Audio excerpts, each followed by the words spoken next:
On peut utiliser l'intelligence artificielle avec plein d'outils différents dans plein de sphères différentes. Cette figure représente l'arborescence de l'intelligence artificielle et montre les différentes disciplines et applications. Comme vous pouvez le voir, certaines disciplines nous concernent, comme l'ingénierie, la science de la gestion, la reconnaissance des formes et la robotique. Mais cela peut s'étendre également à diverses disciplines, comme les sciences sociales, la psychologie, la philosophie, pour n'en nommer que quelques-unes. Sur les prochaines diapositives, vous trouverez quelques abréviations pour les outils d'intelligence artificielle et les modèles que nous allons rencontrer au cours du semestre. Ici, on peut dire intelligence artificielle ou IA. Les arbres de décision et les supports vecteurs machines classifient les modèles d'intelligence artificielle que nous allons voir plus tard. Les réseaux de neurones artificiels sont un classificateur et un outil de modélisation non linéaire qui ont une large application et une grande polyvalence. Tous les modèles présentés ici seront abordés tout au long du cours. KNN est un autre modèle de classification, tandis que Mars et MLR sont des modèles linéaires plus simplifiés qu'on peut appliquer dans certains cas. MLP est une abréviation qui peut être utilisée de manière interchangeable avec ANN dans certaines sources de la littérature. Ne vous découragez pas, il y a beaucoup d'abréviations, mais une fois que vous aurez vu chaque abréviation et ce qu'elle signifie, ça sera beaucoup plus facile pour vous. Dans cette diapositive, on montre quelques abréviations pour différents paramètres statistiques. Ces paramètres statistiques seront abordés dans une prochaine conférence sur le post-traitement. Ils sont utilisés pour comparer les résultats du modèle d'intelligence artificielle aux données réelles afin de vérifier l'ajustement du modèle et son application pour une utilisation future. Tout d'abord, qu'est-ce que l'intelligence artificielle? Non, ce n'est pas une intelligence qui va contrôler l'être humain plus tard, comme on peut l'entendre dans les grandes séries de science-fiction. L'intelligence artificielle peut être décrite comme une capacité des systèmes à interpréter correctement des données, à tirer des leçons de ces données et à utiliser ces apprentissages pour accomplir des tâches grâce à des adaptations flexibles. Ça peut être par exemple pour de la prévision. À partir de cette définition, il est important de comprendre que l'intelligence artificielle est plus qu'une simple modélisation. C'est plus que l'application d'un modèle informatique à certaines données. Le modèle doit interpréter les données. Il doit trouver un moyen de connecter l'entrée du modèle avec la sortie. Pour y parvenir, les modèles sont flexibles et s'adaptent au fil du temps avec les données. Ils apprennent petit à petit. De cette flexibilité, nous voulons dire que le modèle a la capacité d'apprendre des données et à s'adapter pour fournir un meilleur résultat au fur et à mesure. Lors de l'utilisation d'un modèle d'intelligence artificielle, l'ensemble des données est divisé en données d'entraînement et en données de test. Les données d'entraînement seront utilisées pour former et développer un modèle.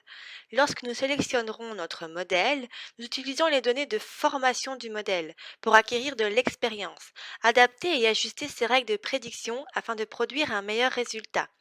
L'expérience du modèle provient de l'utilisation du modèle sur les données d'entraînement. C'est là que le modèle apprend à interpréter notre ensemble de données. Voici un exemple d'organigramme. Les nouveaux exemples ou nouvelles données nous renvoient des nouvelles informations.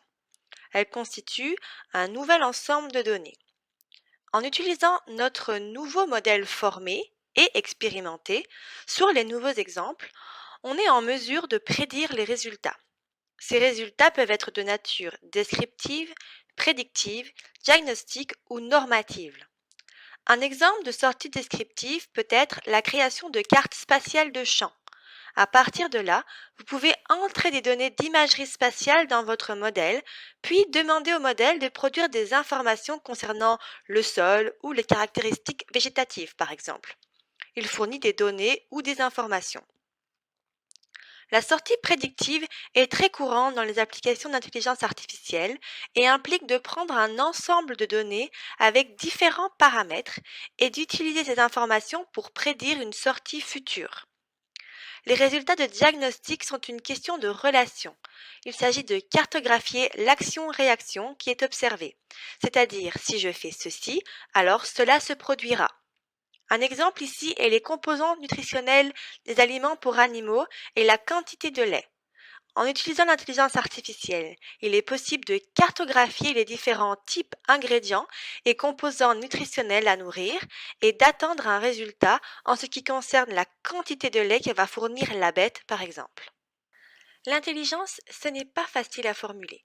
C'est la capacité d'apprendre et de résoudre des problèmes.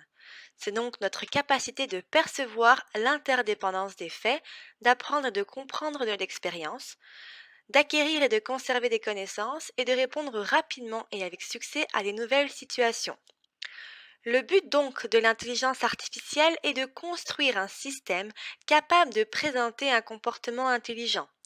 À partir de la définition de l'intelligence, nous avons besoin du modèle pour pouvoir apprendre et s'adapter à partir de l'expérience et trouver les interrelations entre les différentes entrées et sorties des données du système. On peut se questionner sur le pourquoi de l'intelligence artificielle. On sait que les données sont de plus en plus grandes, on a des bases de données gigantesques et la capacité de mémoire de l'être humain est quand même limitée. En créant un programme capable de se comporter intelligemment, nous pouvons utiliser ces modèles informatiques pour résoudre des problèmes du monde réel complexes et prendre des décisions grâce à un comportement automatique. Bien sûr, l'intelligence artificielle est sujet à controverse. Alors, pourquoi voudrions-nous étudier l'intelligence artificielle? Pourquoi est-elle bénéfique et quelles sont ses applications? La vidéo de la diapositive suivante vous donne matière à réflexion. Voici une vidéo sur l'application de l'intelligence artificielle par les géants de la technologie Microsoft et AI pour des applications agricoles. Les futures générations devront relever des défis importants concernant la sécurité alimentaire et l'utilisation de l'intelligence artificielle, utilisée de manière adéquate, peut y aider. L'intelligence artificielle d'aujourd'hui n'est pas celle de demain. Pour l'heure, c'est un ensemble d'outils qui peut calculer une variété de choses, de modèles, pour représenter des informations extraites de données d'entrée. L'intelligence artificielle utilise des algorithmes associés pour résoudre des tâches spécifiques. Nous allons voir comment l'intelligence artificielle peut nous aider en agriculture. Nous allons examiner plusieurs domaines clés d'application, tels que la gestion des cultures, la gestion du bétail, la gestion de l'eau et la gestion des sols. On utilise beaucoup l'intelligence artificielle dans la gestion des cultures pour comprendre la prédiction du rendement, la détection des mauvaises herbes, des maladies et la reconnaissance des espèces. Ces modèles peuvent être utilisés pour prendre des informations concernant par exemple les valeurs de précipitation, les températures, les informations sur le sol, afin de prédire la quantité et la qualité de la culture sur la base de données historiques. En termes de gestion du bétail, l'intelligence artificielle a de vastes applications, notamment dans la surveillance, le bien-être et la production. Par exemple, l'intelligence artificielle pourrait être utilisée pour surveiller quand une vache mange, ses mouvements, sa quantité de lait, si elle est malade, etc. Cette information pourrait être utilisée pour prédire la production future ou quand la vache va entrer en chaleur, par exemple. En termes de gestion des sols, les informations collectées concernant la composition et les éléments nutritifs du sol pourraient être utilisées pour prédire, par exemple, la teneur en humidité du sol. Elles pourraient être utilisées dans l'application d'intelligence artificielle pour cartographier des arrangements optimaux de plantation.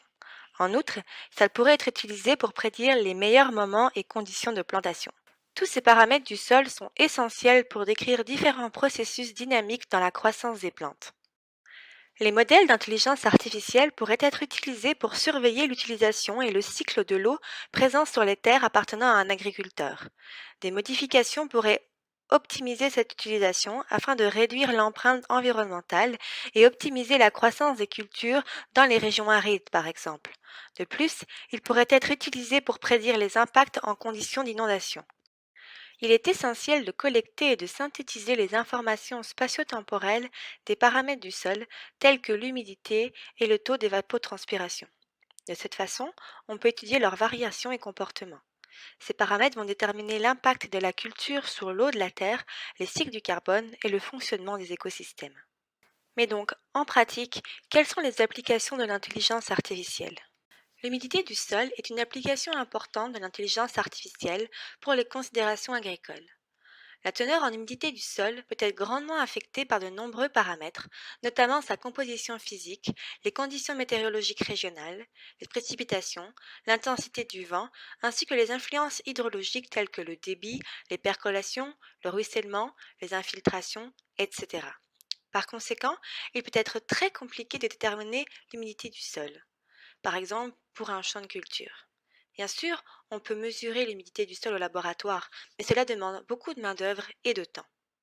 Les données sur la température de l'air et les précipitations sont des informations essentielles nécessaires à la prédiction de la teneur en humidité du sol. Voici une étude réalisée par le professeur Hossein Bonagdari. Cette étude portait sur l'utilisation de l'intelligence artificielle pour prédire l'humidité du sol dans la région entourant la ville de Québec. Pour cette étude, il a été nécessaire de collecter des données sur la température moyenne de l'air et sur les précipitations.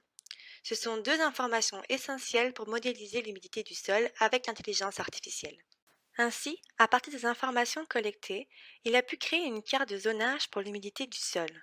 On peut voir que le pourcentage d'humidité du sol varie considérablement à travers la région, et cela peut être critique dans la gestion des cultures.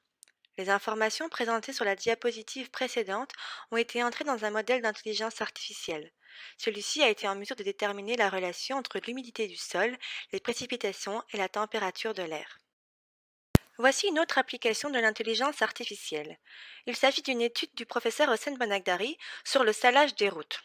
On utilise beaucoup les camions pour saler les routes l'hiver au Canada. Il y a beaucoup de glace et de neige qui peuvent être dangereuses sur les routes. À chaque fois qu'il y a une tempête, ces camions sont déployés pour saler et déneiger les routes et les autoroutes afin de créer des conditions de conduite sécuritaires. Actuellement, nous utilisons plus de 5 millions de tonnes de sel pendant les mois d'hiver et cela peut avoir un impact important sur l'environnement. Cela aussi a un impact sur les structures en béton et sur les autres infrastructures du réseau. La détérioration des ponts, par exemple, résulte d'un épandage excédentaire de sel. L'épandage du sel est actuellement fait selon le jugement du conducteur. Le taux d'application est jugé en fonction de différents paramètres tels que sa vitesse, etc. Cependant, il y a souvent une mauvaise utilisation du sel et on épand plus de sel sur la route que nécessaire. L'étude en question impliquait la collecte de données concernant le système de tempête, y compris la température de la route, l'intensité des précipitations et la température de l'air. L'ensemble des données est associé à des informations sur les conditions de terrain, comme la vitesse du camion, le type de chaussée et l'état de la chaussée. Ainsi, à l'aide de la modélisation par intelligence artificielle, nous sommes en mesure de trouver le meilleur taux d'application de sel sur la chaussée. Cela permet de réduire la quantité de sel utilisée et d'atténuer ses impacts environnementaux. Ce n'est pas encore parfait, car on utilise toujours du sel, mais c'est déjà mieux. Cette diapositive résume un peu les données nécessaires. Grâce à l'intelligence artificielle, les modèles peuvent synthétiser ces informations et déterminer automatiquement le taux optimal d'application de sel sur la chaussée. Dans une autre étude réalisée en collaboration avec le Centre de recherche en santé de l'Université de Montréal, nous avons étudié l'application de l'intelligence artificielle à des fins d'imagerie médicale. Dans la phase 1, le patient est testé. Par exemple, imaginez un patient ayant déchiré son ligament croisé intérieur du genou. Il va à l'hôpital et effectue une imagerie médicale spécifique. Le résultat de l'imagerie est ensuite interprété par un professionnel de la santé. Ces données sont ensuite converties en informations numériques et stockées dans une base de données pour entraîner notre modèle. Avec ces données, on peut essayer de détecter quelles parties de l'image sont des signes révélateurs de certaines blessures. À partir de cette base de données, nous sommes en mesure de former notre modèle afin qu'il puisse prendre les futurs résultats d'imagerie médicale et proposer un diagnostic ainsi qu'un régime de traitement sans avoir besoin d'un professionnel de la santé. Bien sûr, un professionnel sera toujours utilisé, mais cela permet de réduire le risque de passer à côté d'un bon diagnostic. Comme pour toute technologie, il y a des avantages et des inconvénients. Voici une liste non exhaustive pour l'intelligence artificielle. Parmi les avantages critiques, l'intelligence artificielle est très adaptée à la prise de décision répétitive et peut être facilement formée dans ces situations pour faire des prédictions correctes et réduire les erreurs associées à notre jugement. En outre, ces modèles sont capables de synthétiser et de déterminer des relations complexes entre les données d'entrée à modéliser avec les résultats de sortie, chose que nous sommes pratiquement incapables de faire. Certains inconvénients associés à l'intelligence artificielle incluent le coût élevé du développement des modèles et les logiciels informatiques requis. De plus, ces modèles ne peuvent remplacer le cerveau humain. Ce sont des créations humaines pour nos applications. Ils ne possèdent pas leur propre originalité ou créativité. De nombreuses personnes s'inquiètent de la perte d'emploi car ces modèles d'intelligence artificielle rationalisent les processus et sont capables d'éliminer plusieurs étapes et donc plusieurs postes. Ici, vous pouvez voir l'approche générale de la modélisation et de l'analyse de l'intelligence artificielle. La sortie souhaitée de votre modèle, c'est-à-dire ce que vous essayez de prédire ou de calculer, est une fonction qui est liée à un certain nombre de variables. La tâche du modélisateur est de déterminer quelles variables sont importantes pour que la modélisation donne la meilleure prédiction. Le modèle d'intelligence artificielle entraînera et interprétera les modèles à l'aide des données pour relier ces variables d'entrée à la sortie. Lors de la modélisation, les données doivent d'abord être acquises, soit par l'expérimentation, par des bases de données publiques ou par des données existantes issues d'études antérieures. Il faut ensuite pré-traiter ces données. Par exemple, si les données sont de type image numérique, c'est-à-dire une photo, elles doivent être converties en une valeur numérique qui peut être utilisée par le modèle informatique. Après le pré-traitement, on passe au modèle. Le modèle passe par un processus itératif d'entraînement de lui-même et de ses paramètres avec les données d'entraînement fournies pour développer le meilleur modèle non linéaire basé sur des critères spécifiques. Le choix du modèle va donc être très important. Les résultats de sortie sont ensuite comparés aux données de test pour pouvoir vérifier la validité du modèle. Après cela, les résultats sont interprétés par le modélisateur pour une utilisation dans la prise de décision ou pour la planification. Les applications de l'intelligence artificielle sont relativement nouvelles dans l'histoire de la technologie. Les progrès de l'informatique et de la technologie, capables de gérer de telles quantités de données, ont vraiment fait progresser l'application de l'intelligence artificielle pour résoudre des problèmes du monde réel. Voici une citation du ministre fédéral des Sciences discutant de l'importance et du potentiel de l'intelligence artificielle pour résoudre les défis auxquels le monde et les Canadiens sont confrontés. Par exemple, la croissance démographique, le changement climatique ou la pénurie d'eau douce mettent une pression importante sur la production alimentaire mondiale et sur l'avenir. L'intelligence artificielle est un outil qui peut nous aider à gérer les ressources agricoles à l'avenir. C'est vraiment un outil d'avenir. Rassurez-vous donc, vous avez fait le bon choix en choisissant ce cours. Les diapositives suivantes vous donnent un aperçu du développement de l'intelligence artificielle, de ses applications en agriculture et en biosciences. L'intelligence artificielle est un domaine en développement avec des applications croissantes dans de nombreux secteurs et disciplines. Ici, nous pouvons voir que presque 60% des articles publiés sont liés à l'informatique et aux mathématiques. Qu'en est-il des sciences de l'environnement? Avez-vous une idée de l'importance de l'intelligence artificielle dans la science de l'environnement en termes d'articles de recherche publiés? Seulement 1,7% des articles publiés dans le secteur des sciences environnementales est lié à l'intelligence artificielle. Ce nombre nous montre que l'application de l'intelligence artificielle aux sciences de l'environnement est nouvelle et qu'il y a beaucoup de choses à faire. Qu'en est-il maintenant de l'application de l'intelligence artificielle dans les sciences agricoles et biologiques? Moins de 1% des articles publiés dans le secteur des sciences agricoles et biologiques sont liés à l'intelligence artificielle. En d'autres termes, plus de 99% des articles publiés sont liés à d'autres sujets. Cela nous montre qu'il existe une large piste de recherche dans le domaine. De plus, les articles sur l'intelligence artificielle sont ceux les plus recherchés actuellement. Selon vous, combien d'articles sont publiés sur l'environnement? Pour votre information, il y a environ 240 000 articles publiés au total sur le sujet de l'environnement pour 2019. En termes de pourcentage, seulement 10% de la science environnementale est liée à la science agricole. Ici au Canada, nous sommes parmi les 10 pays faisant le plus d'études de recherche portant sur l'environnement, avec plus de 150 000 publications au total. Le Canada est classé 5e dans cette catégorie. Comme vous pouvez le voir sur la diapositive ici, le Canada est en 9e position par rapport à l'intelligence artificielle. Cela signifie qu'on a encore un peu de travail à faire par rapport à l'intelligence artificielle sur les sujets tels que l'environnement. Le Conseil de recherche en sciences naturelles et génie du Canada a très bien soutenu les projets de recherche liés à l'intelligence artificielle par rapport à d'autres pays. On voit vraiment une bonne volonté du gouvernement à aller vers ce secteur. Savez-vous combien d'articles sont publiés sur l'intelligence artificielle? On peut voir sur ce graphique une accélération significative pour la recherche avec l'intelligence artificielle. Cependant, moins de 3% des articles publiés y sont liés. Il sera certainement augmenté dans les prochaines années. Ce genre de graphique nous montre que le sujet du sol et de l'environnement est vraiment nouveau et qu'il existe une grande place pour les experts dans ce domaine. Ce sera peut-être vous. On peut interpréter les techniques d'intelligence artificielle de deux façons, soit en tant qu'agent ou alors en tant qu'outil. Il faut bien comprendre que l'intelligence artificielle est un outil pour nous. Nous voulons utiliser cet outil pour résoudre des problèmes du monde réel ou nous aider à prendre des décisions qui seraient trop complexes à analyser sans son aide. Beaucoup de nos problèmes sont compliqués. De nombreuses variables et différents facteurs peuvent avoir un impact sur le résultat. Ces modèles nous donnent un outil capable de connecter toutes ces différentes entrées et facteurs pour pouvoir produire une sortie.